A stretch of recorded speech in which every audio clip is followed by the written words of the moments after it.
విశాఖ సాగర్ తీరం శివభక్తులతో కిటకిటలాడుతోంది. శివనామస్మరణతో రాత్రంతా జాగారం చేసి పుణ్యస్నానాల కోసం సాగర్ తీరానికి చేరుకుంటున్నారు భక్తజనం. ఇతర జిల్లాల నుంచి కూడా భారీగా భక్తులు తరలి వస్తున్నారు.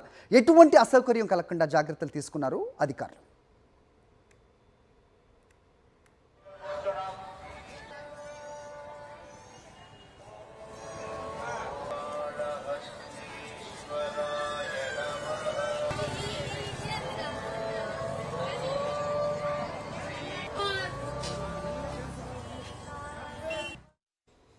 రైట్, ఇక విశాఖలో భక్తజన సందడి ఏ రకంగా ఉంది? మా కరెస్పాండెంట్ అనిల్ విశాఖ నుంచి అందించడానికి సిద్ధంగా ఉన్నారు, మాట్లాడదాం.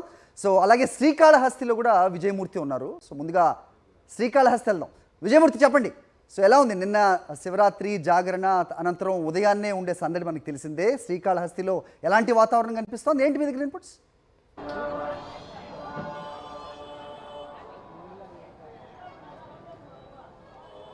విజయమూర్తి వినిపిస్తోందా?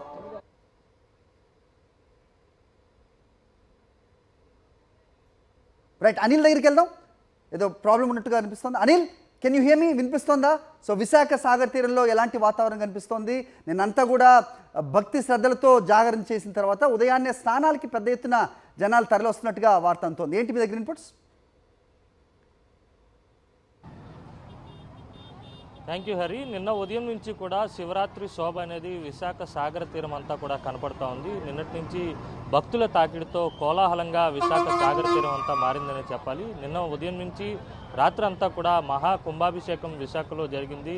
ఆ కుంభాభిషేకం అనంతరం రాత్రి అంతా కూడా జాగారం ఉండి శివనామ స్మరణతో కోలాహలమైనటువంటి వాతావరణం నడుమ భక్తి శ్రద్ధలతో ప్రతి ఒక్కరు కూడా జాగారాలు నిర్వహించి ఇప్పుడైతే పుణ్యస్నానాలు ఆచరించేందుకు సాగర తీరం బాట పడుతున్నారు. ఇప్పటికే వేలాది మందిగా భక్తులు ఇక్కడికి తరలి వస్తున్నటువంటి పరిస్థితి అయితే ఉందనే చెప్పాలి. భక్తులకు ఎటువంటి అసౌకర్యాలు కలగకుండా ఉండేందుకు అధికారులు కట్టుదిట్టమైనటువంటి ఏర్పాట్లు చేస్తున్నారు. ఒకవైపు భద్రతా ఏర్పాట్లు కావచ్చు, లేకపోతే స్నానాలు చేసేటువంటి వారికి ఎటువంటి ఇబ్బంది కలగకుండా ఉండేందుకు రోప్ను కూడా ప్రత్యేకంగా ఏర్పాటు చేసి గజేతగాలను అందుబాటులో కూడా పెట్టినటువంటి పరిస్థితి. ప్రధానంగా ఆర్టీసీ ప్రత్యేక బస్సులను ఆర్కే బీచ్కి నడుపుతున్నటువంటి పరిస్థితి.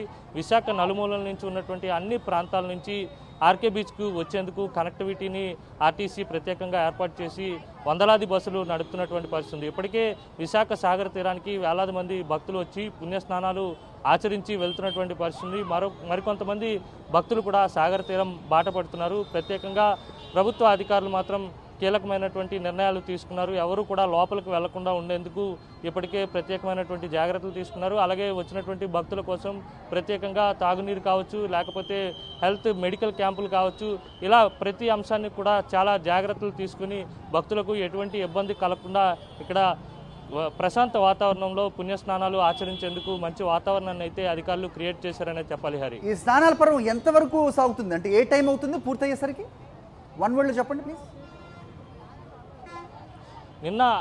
నిన్న అర్ధరాత్రి నుంచి కూడా ఈ పుణ్యస్నానాల ఆచరణ అనేది మొదలైంది. ఇప్పుడు కూడా ఇంకా కొనసాగుతుంది. వేలాదిగా భక్తులు తరలి వస్తున్నారు. ఇప్పటికే దరిదాపు అధికారుల అంచనా ప్రకారం 30,000 మంది భక్తులకు పైగా ఇప్పటికే పుణ్యస్నానాలు ఆచరించి వెళ్ళడం జరిగింది. మరొక 20 నుంచి 30,000 మంది భక్తులు వచ్చే అవకాశం ఉంటుందని అధికారుల అంచనాలు ఉన్నాయి. అందుకు అనుగుణంగా ఏర్పాట్లు కూడా పూర్తయ్యాయి.